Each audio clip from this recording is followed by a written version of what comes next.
In the heart of a snow-laced wilderness, where the wind howls like a warning and frost grips every breath, Selene Monroe hides from a fate sealed in blood. Promised to the Alpha King by ancient law, she vanished on the eve of her claiming. For 3 moons, she survived in silence, wrapped in shadows, clutching a wounded white wolf like a secret. But destiny does not knock gently. It arrives with wolves, and today it comes shirtless, storm-eyed and angry, because Obsidian Croft has finally found her.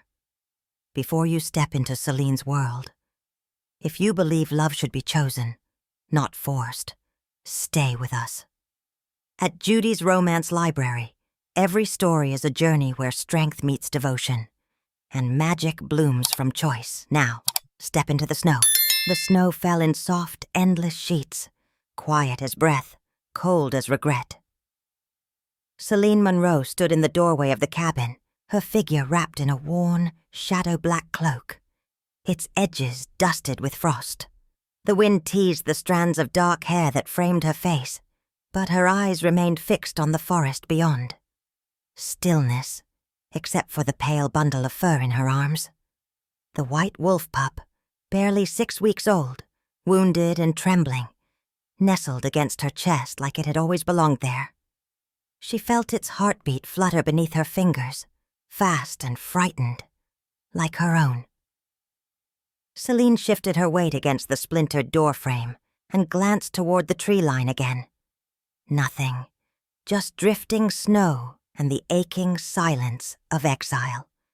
She had been here for nearly 3 moons, hidden, alone, but not untouched by fear. The cabin was old, older than her bloodline, some said, long abandoned by the reclusive frost sages who once guarded the northern borders. Its timber walls moaned when the wind rose, the iron stove hissed when fed, the roof leaked when the snow melted, though that hadn't happened in weeks. The winter had grown heavier with each passing night, sealing the world in ice and whispering promises that spring might never come. Selene didn't mind the cold. It kept others out. It kept him out. Obsidian Croft, the Alpha King of the Stormfang Dominion. The one she had been betrothed to since before she could speak her own name. The man she had seen once, only once, and never forgotten. The man she had run from. She closed her eyes. The wolf in her arms stirred. 3 moons ago, on the night before her binding ceremony, she had escaped the Moonborn Keep through a hidden tunnel and vanished beneath a false name. She'd ridden through darkness and blizzard alike, throwing off every tracker, every scent, every magical tether that should have linked her to him. Because Selene Monroe had not been born to be claimed, not by blood, not by law, and certainly not by a king with fire in his eyes and war in his breath. She didn't hate Obsidian, not truly. What frightened her more was how deeply she could have loved him, if she'd allowed herself to stay. The pup whimpered again. Its wound still bled faintly, a deep slash from a steel trap she had dismantled days earlier, near the river bend. She wrapped it tighter in the cloak and stepped back inside, bolting the door with care. Her breath clouded the air. The cabin smelled of pine resin, ash, and old secrets. She stirred the herbal poultice warming on the stove, ground from red root, frostbane, and dried sage. Wolf medicine. Moonborn lore whispered that the frost wolves of the north bore spirits older than any alpha line. This pup, too pale, too still, felt like something more than just a survivor, like a sign. She was applying the paste to the pup's side when it happened. The silence broke. A crunch. Slow, measured. Boots. Her hands froze mid-motion. The white wolf's ears perked. Another step. Then another. Not hurried. Not cautious. Just inevitable. Selene didn't breathe. She rose to her feet, tucked the pup close to her chest, and moved to the door. Her magic, it had long slept beneath the surface, stirred awake. Her palms tingled. The hairs on her arms stood. She could hear them now. Wolves. At least 3. Padding through the snow like ghosts. And then a knock. Heavy, solid, deliberate. Not a bang. Not a request. A claim. Selene didn't move. The knock came again. Slower. Louder. She closed her eyes and whispered to the pup, "If it's him, don't make a sound." The latch creaked. She opened the door. And the world shifted. There he stood. Shirtless, steam rising off his bare skin. Black trousers dusted in frost. Obsidian hair wet from the snow. His eyes, storm gray with a ring of gold around the iris, locked on her like a force of nature. Behind him, 3 wolves stood in a triangle formation. One growled low, another tilted its head. Obsidian said nothing at first. He just looked at her. No anger, no triumph. Only that unbearable stillness that came before thunder broke the sky. "Selene," he said at last. Her name in his voice did things to her chest she hated. She hated the softness it awoke, the ache. "I told you not to come," she replied. Her tone was iron. Her legs, not so much. "You didn't say it out loud," he murmured. "But I heard you anyway." She tried to shut the door. He caught it with one palm, gently, but firm as stone. "I didn't come to take you back," he said. "Not if you won't come willingly." She blinked. "You tracked me across a continent to say that?" He smiled faintly. "I came because I felt you." He looked at the white wolf in her arms. "And because you broke something sacred." Her pulse jumped. "The bond?" "No," Obsidian said softly, stepping just enough for her to see he was no threat. "My heart." Silence again. And for the first time in weeks, she didn't find comfort in it. She stepped aside. Obsidian entered the cabin, his presence filling it like thunder fills a sky. The wolves didn't follow. They sat in the snow, waiting.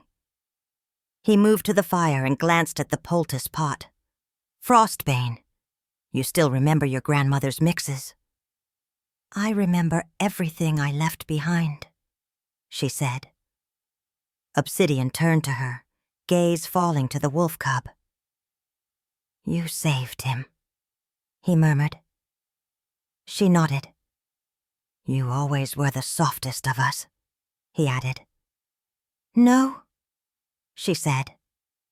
"Just the one who finally learned to run." He stepped closer. "You didn't run," he said. "You survived. And I never blamed you for wanting to be more than a prize." The emotion in his voice cracked something open inside her. She looked away. "I should have fought harder," he whispered. "No," she said, gripping the wolf tighter. "You shouldn't have had to." Obsidian stood still, the fire crackling between them. "Why now?" she asked. "Why come here? Why risk everything?" "Because," he said, voice low, "I don't want to be the king who claims you." He took another step. "I want to be the man you choose." And with that, the silence fell once more, thicker than snow, deeper than night. But it no longer felt cold. It felt like something beginning. The silence between them crackled louder than the fire. Selene stood on one side of the hearth, still clutching the now sleeping white wolf. Obsidian remained on the other, unmoving, the amber light painting shadows across the sharp lines of his chest. Outside, the wind howled through the trees like a distant chorus of ghosts. Inside, the only sound was the steady tick of melting snow, dripping from his hair onto the wooden floor. "You should have let me go," she murmured, breaking the quiet, eyes still fixed on the wolf's pale fur. "You should have accepted it." "I did." Obsidian's voice was low, rough, too soft for someone with so much command. I accepted you wanted to disappear. I never accepted why. She lifted her gaze to meet his. He didn't move, didn't blink. I left because I had to, she said, voice sharper this time. Not for rebellion, not for drama. I left because I didn't want you to die. Obsidian tilted his head slightly. You think I'm easy to kill? I think I'm cursed, she said. And you'd be the last man that curse would touch. He stepped closer then, slow and deliberate. His feet were bare on the old wood, each step quiet, reverent. When he stopped just before her, his eyes dropped to the pup in her arms, then rose again to hers. Tell me, he said gently. All of it. Selene swallowed. For a moment, her strength faltered. She sank down onto the edge of the bed frame, the pup still resting against her, its breathing now slow and steady. She drew in a breath. My mother carried frost-born blood. So did hers. It's ancient magic, older than the clans, older than the Alpha lines. It's cold and wild and impossible to tame. When a frost-born woman is claimed, formally, magically, her magic binds with the Alpha's mark. But it doesn't merge. It burns. The bond becomes a battle. And the Alpha always loses. Obsidian said nothing. I watched it happen to my uncle, she continued, voice tightening. He tried to claim a cousin. She didn't know what she was. He thought his strength would be enough. It wasn't. His body lasted 3 days before it crumbled from the inside. Obsidian lowered himself to a crouch, level with her. You think I don't know that story? She blinked. I do, he said. And I also know the part they don't tell in the old scrolls. He extended a hand but didn't touch her, just hovered close. Your uncle didn't have the moonfire mark. Her eyes widened, but she said nothing. My father didn't either, he added. But I do. Born with it, branded by the stars. Do you know what that means? Selene hesitated. That your power is adaptive, rare, reactive. He nodded. It's the only magic known to balance frostborn blood. Her breath caught. I never came to take you by force, he said softly. I came because I am the only one who can love you and survive it. The pup stirred between them, lifting its head, ears twitching. It stared at Obsidian for a long, strange moment, like it saw something in him that even Selene hadn't fully dared to. She looked down, then whispered, I didn't want to risk it. You're not just some Alpha. You're the Alpha. If you died because of me. You think it hasn't killed me every day knowing you were out here alone? That I didn't feel it when you left? His voice broke, just for a heartbeat. The bond between us never severed, Selene. You might have hidden it under snow and silence, but it still lives. Her lips parted to argue, to push him back, but no words came. Instead, a memory surfaced, unbidden, unwanted. A younger Obsidian, not yet crowned, kneeling beside her after her mother's funeral. Snow in his hair, eyes full of fire and softness. He'd taken her hand then too, back when they were just promised children in a world too cruel for their age. I'll protect you, he'd said. Always, even from the stars. The same look now lit his face. Selene stood abruptly, the pup shifting in her arms. She paced once to the wall and back, trying to steady her breath. This is madness, she whispered. No, he said. This is fate, and it's not done with us yet. She paused, back still turned. And if you're wrong? If the bond tries to kill you like the others, then I'll die knowing I chose you." She spun to face him, eyes flashing. "Don't say things like that." "Why not?" he said, stepping forward again. "You ran because you thought you were saving me. But maybe I've been dying every day since you left. Maybe this," he gestured between them, his voice rough, "was the only thing strong enough to bring us both back to life." Selene felt the tremble in her chest first, then her fingers, her breath. The wolf pup gave a low, soft sound, a sigh almost, as it settled again. The tension between them shifted, softened. Something unspoken stirred in the space. She turned slowly, eyes locking with his again. "You still wear the pendant," he said, his voice lower now. Her hand flew to her throat before she could stop herself. Beneath her cloak, hidden from sight, the moon-shaped pendant still hung. Cold against her skin, she hadn't even realized she still wore it. "You kept it," he said.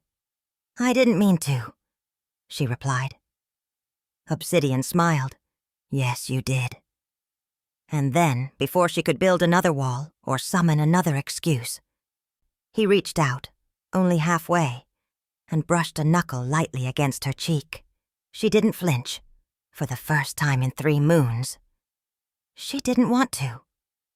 "I'll leave if you tell me to," he whispered. "But if I stay, I'm not going to pretend I'm not still yours." The fire crackled between them. Outside, the wind slowed. The wolf pup opened one eye, watched the two of them, then slowly tucked its nose beneath its tail and drifted back to sleep. As if it knew, perhaps better than either of them, that the bond had never truly broken. Only waited, for this moment. The fire burned low, casting the cabin in molten shadows and golden flickers that danced across wood, fur, and skin. Selene sat by the hearth, legs tucked beneath her, her fingers trailing lightly along the spine of the white wolf curled beside her. Its breathing was slow now, deep, no longer strained by pain. Across from her, Obsidian knelt on one knee, watching the creature with unreadable eyes. Something about the way he looked at it, as if it were familiar or sacred, made her chest tighten. "It's healing faster than it should," she said softly. "I've seen wounds like this before. That gash should have taken weeks to close. But now—" "It's not an ordinary wolf," he murmured, gaze not leaving it. "And neither are you." Selene's lips pressed into a line. She'd known the moment was coming, the reckoning, the full truth. She'd spoken the word curse before, hinted at the danger, the bloodline. But she hadn't laid it bare. And now that he was here, so close she could feel the heat of him, she realized it terrified her more than being claimed ever had. Still, she spoke. "My bloodline," she began, her voice barely above a whisper, "is traced to the Frostborn, descendants of the North Wind line. Our magic wasn't born of the moon, like yours. It was born of winter itself.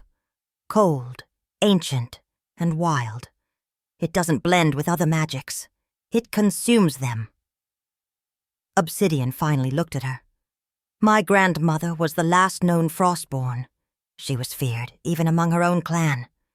When her mate tried to claim her fully, he didn't survive the binding. His power was devoured by hers. He burned from the inside out, as though winter itself was rejecting him." Selene paused, forcing down the lump in her throat.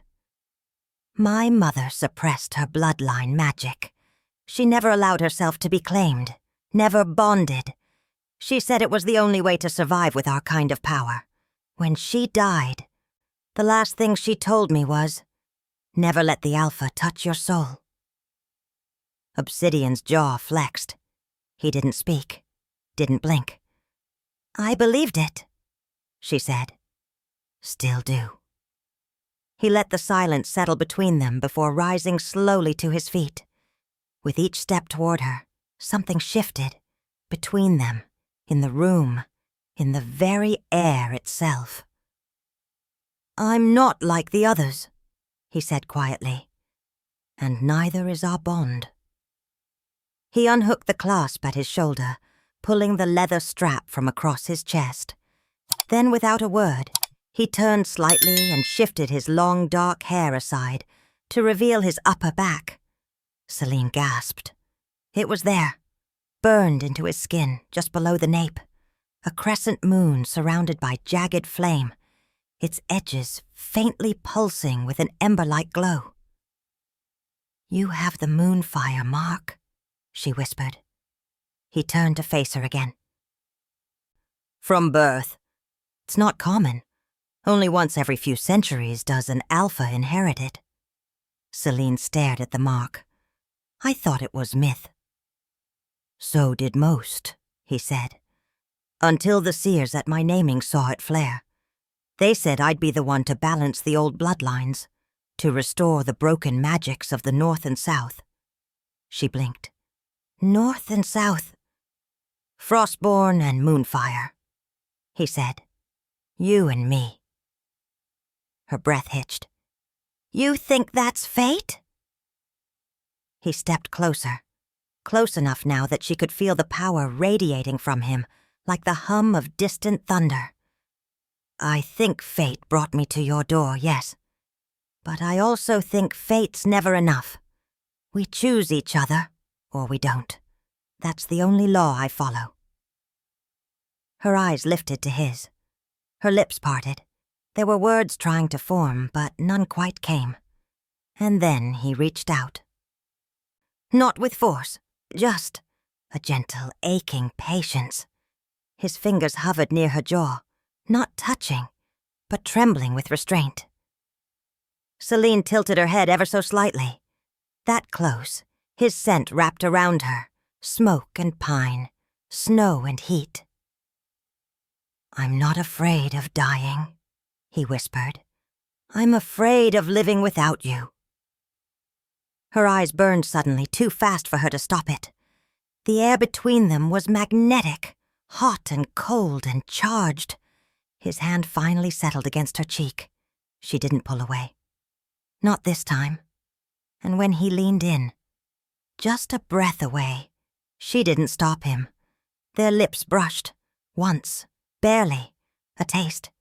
But the moment it happened, magic flared in her blood. Not a surge, not pain, just warmth. A heat that rose from her center and wrapped around her ribs like a second heartbeat. Her eyes flew open. Obsidian was staring at her like he felt it too. And then she pulled back, stumbling slightly as she stood. "No," she breathed, wrapping her arms around herself. I can't." Obsidian didn't chase her. He simply looked at her. Eyes full of something far deeper than hurt. Understanding. "You felt it," he said quietly. "Didn't you?" She turned her back to him, facing the snow-covered window. "I don't know what I felt." "You do." Silence stretched between them. "I don't want to be the reason you burn," she whispered. "Even if you survive the bond. What if it changes you, warps you?" "I'm not afraid of change, Selene," he said. "The only thing I fear is you shutting that door again." Behind her, the white wolf stirred. It stood, limped once toward the fire, then lifted its head and howled. A long, low sound. Powerful. Mournful. Not like a pup. Not anymore. Selene turned toward it, eyes wide. The wolf stood taller now, its limbs leaner, its coat brighter, its blue eyes impossibly ancient. Obsidian took a step forward. "That's no ordinary wolf," he said. "No," she breathed. "It isn't." The creature turned its head toward her, and she swore she saw something in its gaze. Recognition. Something was changing. In the wolf. In her. In them. The Frostborn were awakening. and the moonfire was answering. The wolf's howl faded into the night, carried off by the wind like a signal the forest understood. The white creature stood still, its eyes burning like twin moons, fixed not on Obsidian or Selene, but on something beyond the cabin walls. Selene barely slept. Her dreams were fitful, filled with strange symbols scrawled in frost across trees, and firelight dancing along stone walls carved with forgotten runes. She woke with a start, just as dawn's pale light filtered through the frosted window panes. Silence, stillness, and then she felt it. Not sound, not scent, something wrong in the air. Selene slipped from the bed, careful not to wake Obsidian, who lay curled on a pallet beside the fire. The white wolf, now fully recovered, slept near his feet, its breath steady and slow. She wrapped herself in a thick fur-lined cloak and cracked open the cabin door.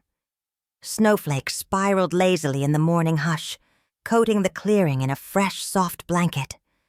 But even that purity couldn't hide what her eyes found immediately. Tracks, big, heavy, clawed, wolves. But not hers, not Obsidian's.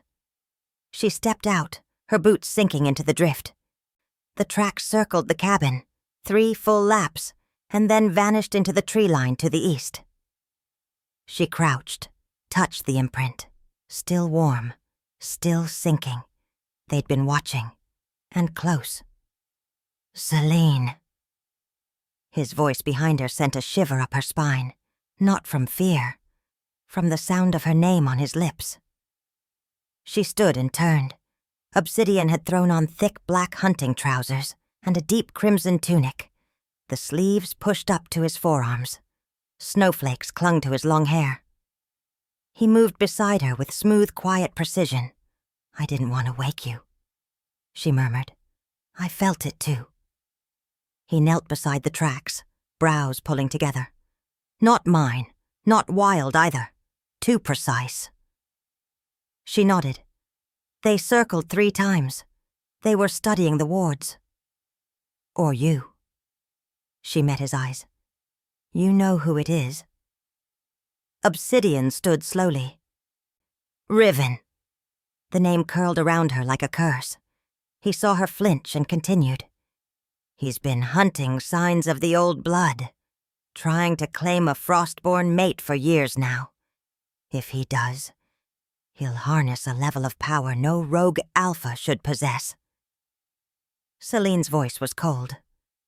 "Then he's not here to court." "No," Obsidian said simply. "He's here to take." A gust of wind lifted Selene's cloak. She didn't shiver, not from cold. "I'm not running again." Obsidian looked at her for a long, unreadable moment. "Good," he said at last. "Then let's prepare." The rest of the morning passed in silence, but not tension. It was the kind of quiet shared between people working with their hands and their hearts.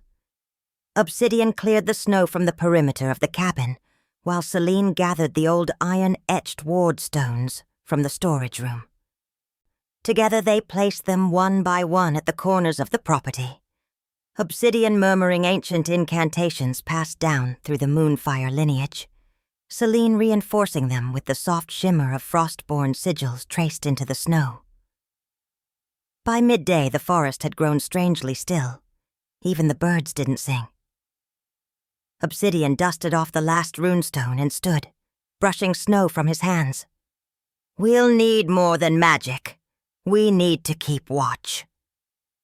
Selene nodded, but her gaze lingered on his hands, strong, scarred, calloused from battle. And yet, when he turned to face her again, there was something impossibly gentle in his eyes. "You're bleeding," he said suddenly.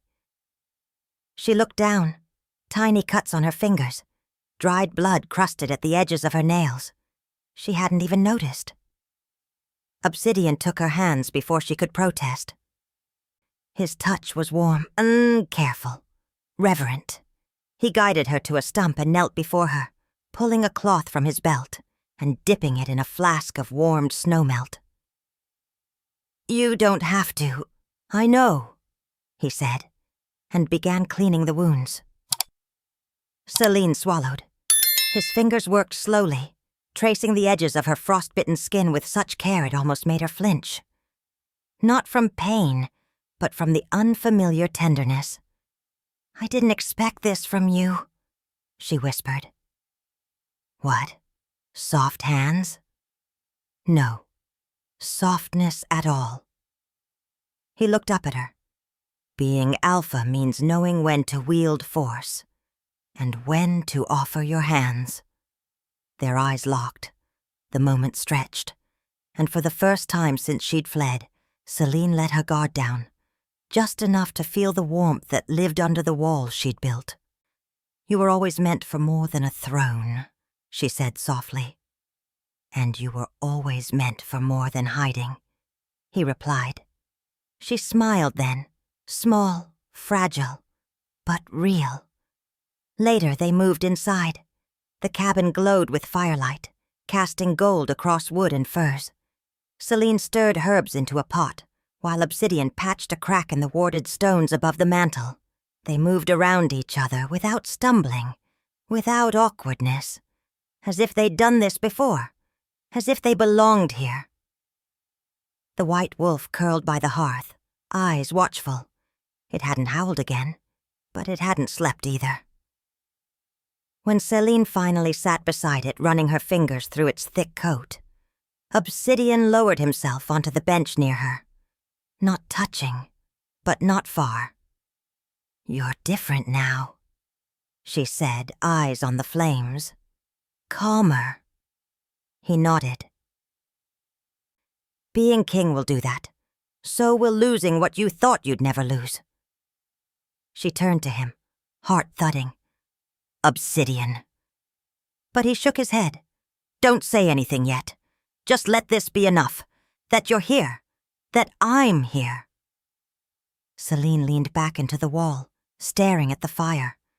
The tension between them wasn't gone, but it had shifted, from guarded to longing, from fear to fragile trust. The storm outside had not yet come, but inside, something warmer than fire had begun to burn. The fire crackled softly, low embers glowing in the hearth. Selene hadn't realized how much silence could ache until now. When Obsidian rose from the bench beside her and began gathering his cloak and blade from the cabin wall. No words spoken, just motion, deliberate, final. "You're leaving," she said quietly. He didn't turn yet. Just adjusted the strap across his chest and secured the knife at his side. "The track circled too closely," he said. "Riven doesn't make noise unless he's about to strike. I need to draw him away, lead him west, if he thinks I'm traveling without you." "You want to bait him." He turned now.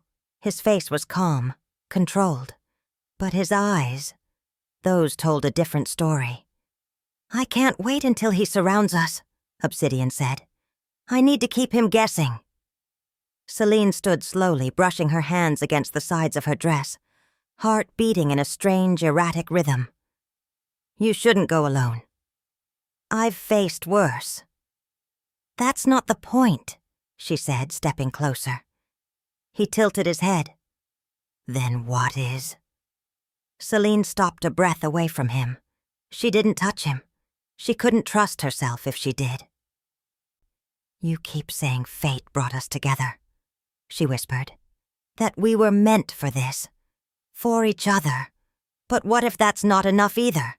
What if what we feel now, this moment, this—" Her voice faltered. "What if it disappears the moment you walk out that door?" Obsidian's jaw tightened. "You still don't believe it's real?" "I believe it," she said. I need to know it's not just magic. Not just prophecy and bloodlines and old curses." She looked up into his eyes. "I need to know you choose me. Not because you were born to. but because you want to." The silence between them thickened. Her breath hitched as he reached for the door latch. He stopped, and then turned to face her, slowly. "You think I don't want you?" he said, voice rough, low, like thunder waiting at the edge of a storm. "You think I crossed mountain passes, risked open war with rogue packs, walked through snow and shadow to find you? For duty?"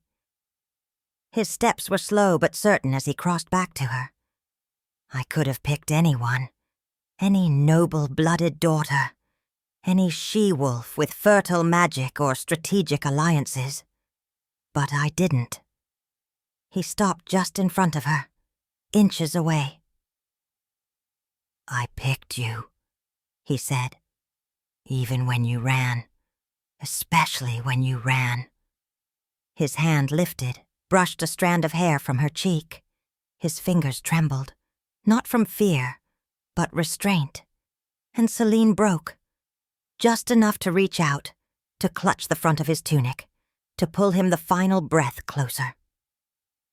The moment before it happened felt like the breath the world holds before lightning strikes. Then, their lips met, and it wasn't soft. It wasn't a question. It was a demand. A surrender, a collision of everything they'd buried and everything they could no longer hold back. His hand cradled the side of her face, thumb brushing her cheek as she leaned into him, rising on her toes to press closer. Her fingers tightened in his shirt, drawing him down, needing to feel the truth of him. This kiss wasn't about claiming. There was no magic pulsing between them, no ancient bond igniting. It was just them. The man and the woman beneath the names, the power, the prophecy. When they finally pulled apart, breathless and stunned, their foreheads rested together, neither willing to open their eyes yet. Obsidian's voice came first, low and steady. "You're mine, Selene." Her lips parted, breath warm between them. "I know," she whispered, "but not by law, not by magic." "No," he said, "by choice." They stayed like that for a long heartbeat. Then, a sound. The white wolf, until now silent, snapped its head up from beside the hearth. Its ears flattened. It growled. Selene turned sharply. Outside the window, the wind shifted, the kind of shift that didn't belong to weather alone. Obsidian's eyes went hard. He moved to the door, hand already on his blade. The wolf stood fully now, tail stiff, body arched toward the east window. Selene moved beside it. "What is it?" "They're here," Obsidian said grimly. "Riven's scouts." "How close?" He didn't answer. Instead, he opened the door. Cold slammed into the cabin like a wall. The scent of pine, smoke, and something darker. Wet fur, blood, iron, followed it. Selene stepped beside him, the wolf pressed to her heel. Obsidian didn't look at her. His eyes scanned the tree line, but his hand found hers. "I'll lead them away," he said. "You stay here. Stay hidden. Keep the wards burning." "No," she said, voice firm. "Not anymore. I'm done hiding." He turned to face her, surprise flickering in his eyes. "I can protect myself," she said. "And I can protect you too." Obsidian smiled faintly. "Then we protect each other." The white wolf padded forward, growling low, its eyes locked on the horizon. And somewhere in the woods, a howl answered it. The wind grew sharper. The sky darkened with clouds. Selene and Obsidian stood at the door together, shoulders brushing. Whatever came next, they'd face it together. The trees were silent just before the first wolf struck. Selene stood by the door, hand in Obsidian's, heart pounding like a war drum. The white wolf had planted itself in front of them, ears flat, teeth bared, growl low and ceaseless. Snowflakes still fell, but now they moved with purpose, not peace. The sky had turned slate gray, the wind biting. Then, a crack of wood, a deep guttural snarl. The cabin shuddered as something slammed into the eastern wall. Frost dusted the windows like shattered glass. Obsidian moved fast, hand already drawing his blade. "They're testing the wards!" Selene's eyes burned ice blue. "Then they'll learn what's buried beneath them!" A second impact came, harder. This time, runes carved into the door flared with silvery light. The cabin held, barely. Selene dashed to the fireplace, tossing a vial of crushed frostroot into the embers. A blast of cold swept outward, crawling up the wooden walls like fingers of ice. Obsidian was already at the back window, sword drawn, scanning the tree line. "Too many," he muttered. "6, maybe more." A shadow passed just outside, a flash of movement in the snow. Then the howling began. Not one voice, a chorus. Dozens, close. And then, silence. It was the kind of quiet that made the hairs on Selene's neck rise. Then the door exploded. A wolf, massive, snarling, with bristled black fur and red eyes, barreled through the shattered frame. Obsidian moved fast. He met the beast head-on, steel flashing. The two collided with bone-shaking force. Selene didn't scream. She acted. Her palm hit the ground. Frost bloomed beneath her like a blooming flower of ice. The wolf's hind legs locked mid-motion, ice crawling fast over its paws, freezing it in place. Obsidian drove his blade straight into the creature's chest. It didn't drop. Not yet. Another form slammed into him from behind. This one leaner, faster. Selene shouted, thrusting her hands forward, a pulse of frozen magic blasting outward. It struck both wolves and Obsidian, freezing fur, cracking armor, even scattering embers from the fire. But it worked. The cabin cleared. Obsidian rose, panting, bleeding from a gash on his shoulder. His eyes flicked to her, wide with something like awe. "You've been holding that back." Selene's chest heaved. "Didn't know I could go that far." The white wolf leapt over the fire pit, landing in front of her as another wolf charged through the window, this one bearing the twisted rune brand of Riven. It snarled, lunging for Selene. She screamed, throwing her hands up, but before her power could flare again, the white wolf shifted, not into a man, into something else entirely. Its body shimmered mid-leap, expanding, lengthening, fur giving way to blinding, almost celestial light. What landed before her was no ordinary beast. It stood taller than Obsidian, with eyes like glowing ice and silver antlers curling from its skull. A guardian, a spirit, a relic of the frost-born bloodline. It roared, not a wolf's cry, but something deeper, older.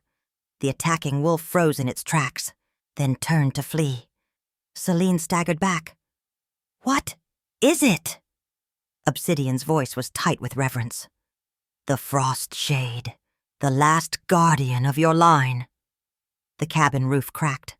The walls were splintering under the weight of too many wolves. They were closing in, circling, attacking from every angle.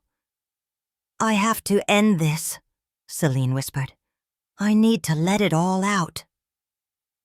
Obsidian's gaze snapped to her. "That kind of power. Selene, you could burn yourself out."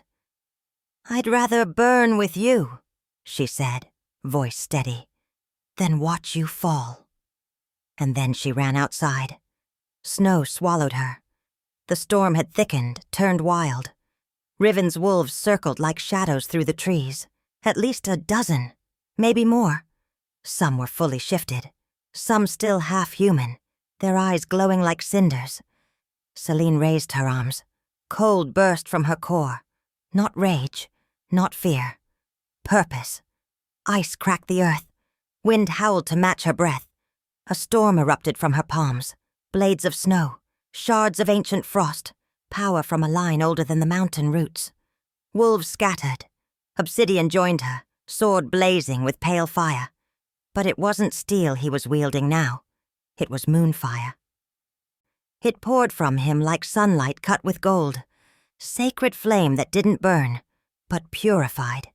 They fought side by side, her frost shielding him, his fire slicing through the darkness. The guardian wolf crashed through the ranks of enemies like a living avalanche, protecting their backs. But Riven hadn't shown himself yet. Selene spun, frost coiling around her fingers, eyes scanning. A blur to her right, then pain. A searing line across her ribs. She gasped, falling to one knee. Obsidian roared, shifted mid-leap, his body transforming into a midnight black wolf nearly twice the size of the others. He crashed into the attacker, fangs sinking into fur, tearing and flinging it aside. Selene coughed, blood warm against her palm. Obsidian returned to her side in moments, panting, wounded, but alive. His hand cupped her cheek. "Stay with me." She nodded weakly. "I'm not going anywhere." And with that, together, they raised their hands. Frost met fire, ancient and new, and when it exploded out of them, into the clearing, into the trees, into the very bones of the land, it wasn't a weapon. It was a vow. That neither would fall. That together, they were more than legacy. They were the future. Selene's knees hit the frozen earth with a soft thud, her breath catching as Obsidian collapsed beside her. His body, once ablaze with moonfire, now lay still. Too still. His eyes were shut, face pale beneath the bruises.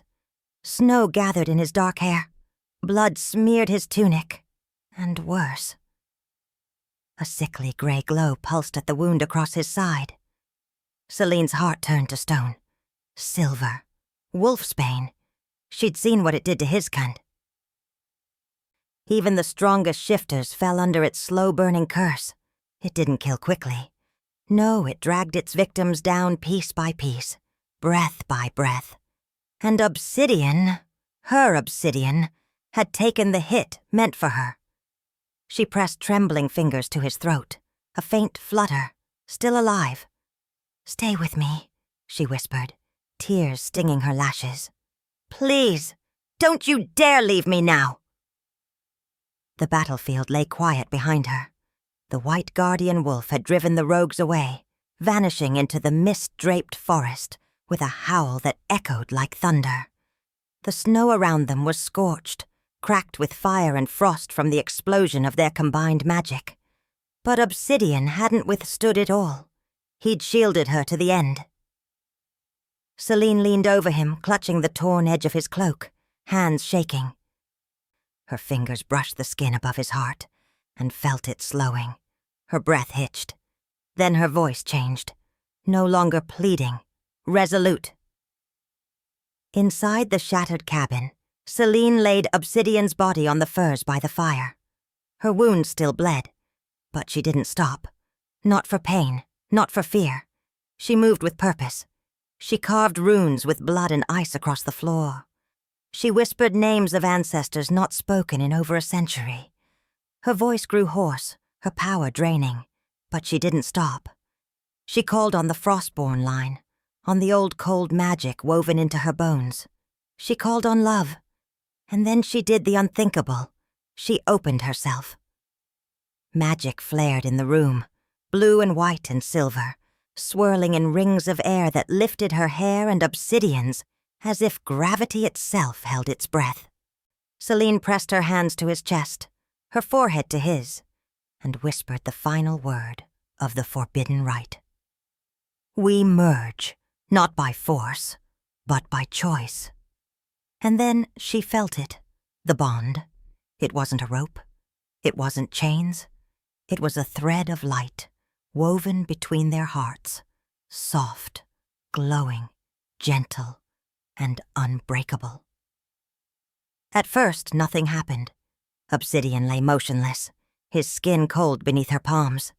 But then, a spark, a breath, a tremble, His eyes fluttered open. Selene gasped. "Obsidian?" He blinked slowly. His irises, normally deep gray, now shimmered with streaks of silver blue. And then his voice, rough, barely above a whisper. "I hear you." Selene stilled. "What?" "I hear your heart," he said, a small smile tugging at his lips. "It's racing." She laughed, broken and wet with relief, then leaned down, pressing her forehead to his again. "You reckless, stubborn, beautiful fool," she breathed. "You scared me half to death." "I told you I'd come back to you," he murmured. "You nearly didn't." She cupped his cheek. "You took the blow for me." "Why?" His hand, shaking, rose and covered hers. "Because I'd rather die than live a day in a world where you're not breathing." Selene's throat closed around the swell of emotion. "Don't you dare say that!" "I mean it." She sat back slightly, eyes burning into his. "I love you," she said, the words falling like snow, soft but undeniable. "I love you too," Obsidian answered. "Always did, even before I knew your name." A glow began to shimmer between their joined hands, pale silver and frostwhite. The bond took shape, not forced, not claimed, not commanded. Chosen, his heartbeat matched hers. And for the first time, Selene felt what it meant to be truly known. Not just as Frostborn, not as a weapon, not as a prize, but as herself, as his. Obsidian reached up and drew her down again, but this time, their kiss was not rushed, not desperate. It was slow, reverent, the kind of kiss that sealed more than lips. It sealed vows. It sealed lives. Later, as the wind quieted outside, and the fire crackled low, Selene curled beside him beneath a thick fur blanket. Obsidian lay warm against her, one arm tucked behind her head, the other resting on her waist. "I can hear you even when you don't speak," he whispered. "Is it too much?" "No," he said. "It's everything." She smiled into the hollow of his throat. "You scared me. You saved me." "We saved each other," she corrected. They lay like that for a long time, listening to the heartbeat they now shared, the silence full not of fear, but peace. Their mate bond was no longer prophecy. It was choice, and it was only the beginning. Morning broke not with sunlight, but with the soft blue hush of snow still falling outside the cabin. A fragile quiet hung over the woods, like even the wind dared not disturb the peace forged in blood, fire, and frost the night before. Selene stirred first.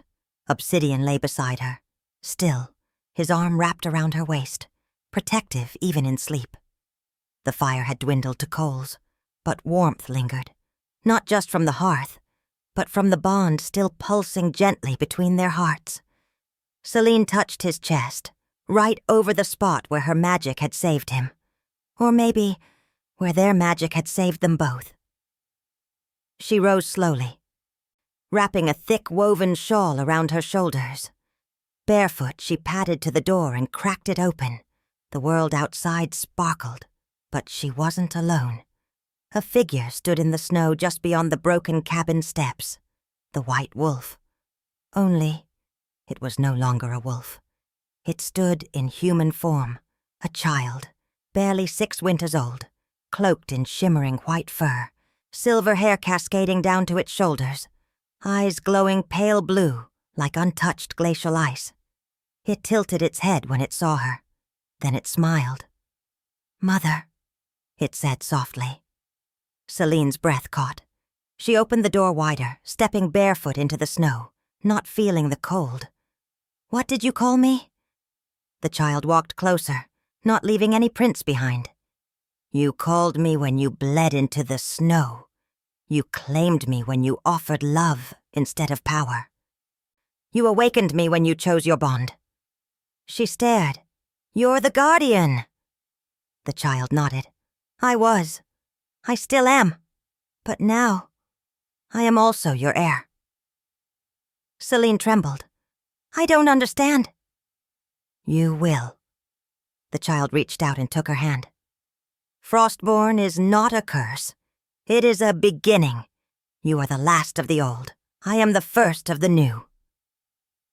Behind her, Obsidian stepped into the doorway, his presence grounding, solid, warm. His expression shifted from confusion to realization as he took in the sight before them. "That's not possible," he murmured. The child looked up at him and smiled again. "It is, and you are the Father Alpha." Obsidian knelt slowly. "You're born of our bond. Of your choice, your unity, your strength and her mercy." Selene knelt beside them, brushing a hand along the child's soft cheek. "What do we call you?" The child's voice became a whisper in her mind. "Call me whatever your future needs most." She paused, then said aloud, "Orin." The child beamed. "Then Orin I am." By midday, the word had spread, not from messenger, not from magic, but from the land itself. Snow stopped falling. Trees lifted their branches toward the light. Wolves across the region stirred in their dens and paused, listening. The Frostborn line had awakened. Selene and Obsidian stood before the sacred stone altar at the edge of the glade. The place where the forest clans once gathered before war fractured their unity. Now, they gathered again, pack by pack, one by one. Some arrived wary, some aggressive, most skeptical. But none could ignore what stood at the altar's heart, the last Frostborn, no longer hiding. The Alpha King. No longer hunting. And between them, a radiant child, whose presence made even the oldest Alpha bow his head. Obsidian spoke first, but not as a ruler. "I did not come to conquer," he said. "I came to find her."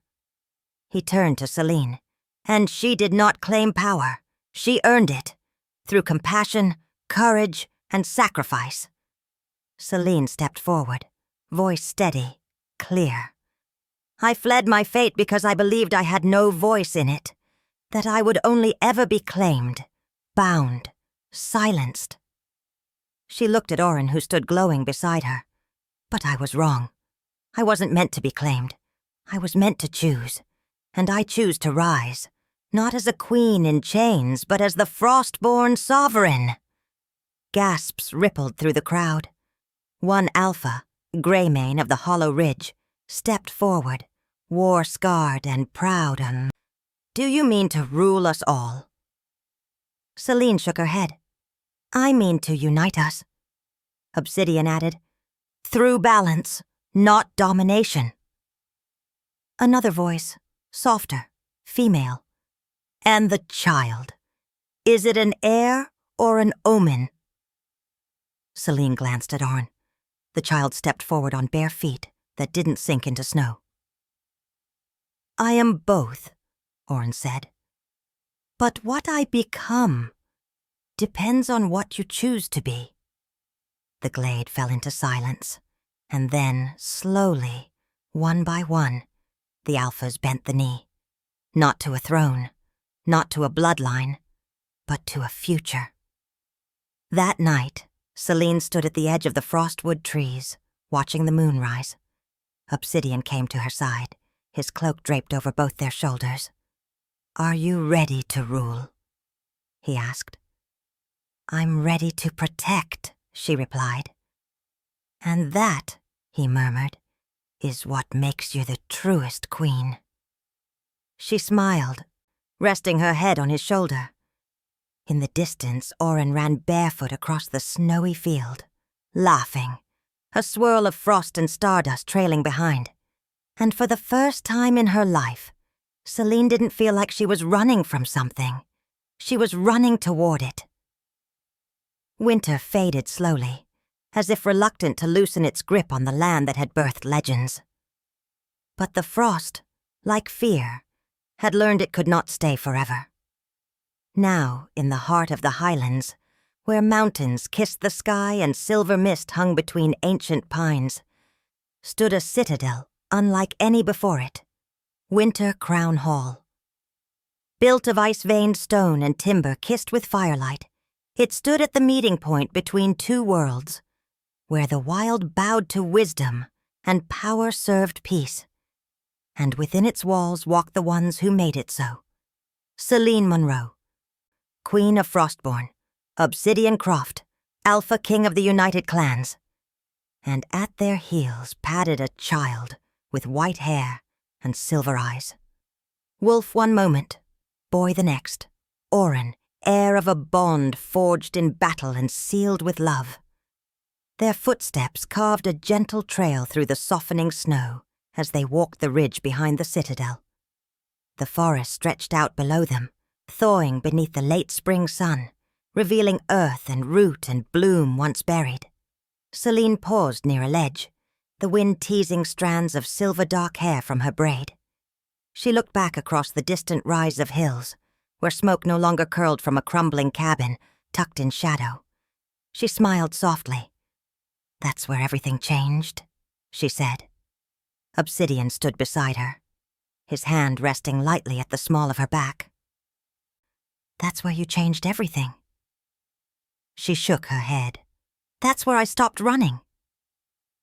Her fingers brushed the frost-stone pendant at her throat, the symbol of her house, reforged in her own image. No longer a relic of submission, now a sigil of sovereignty. Obsidian reached for her hand.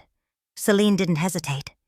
Their fingers interlaced, warm against the breeze, strong against the quiet. "No more hiding," she whispered. "No more chasing," he agreed. "Only choosing." Oren bounded ahead, laughing as he shifted mid-run into a small white wolf, tumbling in the melting drifts. Birds chirped somewhere in the budding trees, and far below the courtyard of Winter Crown Hall buzzed with preparation. Peace talks between rival packs, frostborn acolytes weaving enchantments of protection, and new banners rising that bore both flame and frost. Selene glanced at Obsidian. "Did you ever imagine this?" she asked. "When you hunted me through the snow?" "I imagined you," he said. "But never that I'd be allowed to deserve you." She turned to him, eyes soft, voice low. "You didn't take me. You waited until I chose." "And I will keep waiting," he said, lips brushing her knuckles, "as long as you keep choosing me." She leaned into him, forehead resting against his shoulder. "Forever." His arm wrapped around her, and together they stood at the edge of the world they had saved, not through war or domination, but through unity, trust, and love born in the quiet between storms. Behind them, the wind carried a sound, not warning, not weeping, music. The wolves were singing, not for war, for peace. That evening, Selene stood before her people, no longer hidden in black, but clad in deep storm-blue robes embroidered with silver branches and white flame. Her crown was simple, antler-forged silver threaded with ice crystal, gifted by Oren himself. Obsidian stood beside her, not behind. The hall filled with voices from every pack, howls and laughter, oaths of loyalty, and a chorus of drums welcoming a new era. Selene lifted her hand and the room fell silent. "My name was once whispered in fear," she said. "Selene, the runaway. Selene, the cursed. Selene, the claimed." She looked at the crowd with calm fire in her gaze. "But I am none of those things. I am Selene Monroe, frostborn by blood, queen by choice, and free by love." The hall thundered with cheers. Beside her, Obsidian didn't speak. He didn't need to. His hand was still wrapped around hers. Later that night, long after the fires had dimmed and stars blanketed the sky, they lay together beneath the open rafters of their chamber, wrapped in each other's arms. Oren slept nearby, curled in his wolf form at the foot of the bed, his breathing deep and peaceful. Selene brushed her fingers over Obsidian's heart, where the mate bond pulsed with gentle heat. "What comes next?" she asked softly. He smiled sleepily. "Tomorrow. And after that, we wake up, together." She kissed him slowly, deeply, the kind of kiss that didn't need magic to be eternal. As sleep claimed them, Selene held to one final truth. She hadn't just escaped fate. She had rewritten it. And now, in a kingdom carved of ice and fire, she ruled not because she was claimed, but because she had chosen everything. Her crown, her path, her love, and Obsidian had chosen her back. A tale of magic, healing, and choosing love on your own terms. Selene Monroe didn't just survive being claimed. She rewrote the rules and found a king who would kneel before her strength. Love this story? Subscribe to Judy's Romance Library for more magical love stories where queens choose their fate and the kings who earn their hearts. Ready for the next story? Let me know your next title or idea, and I'll get started.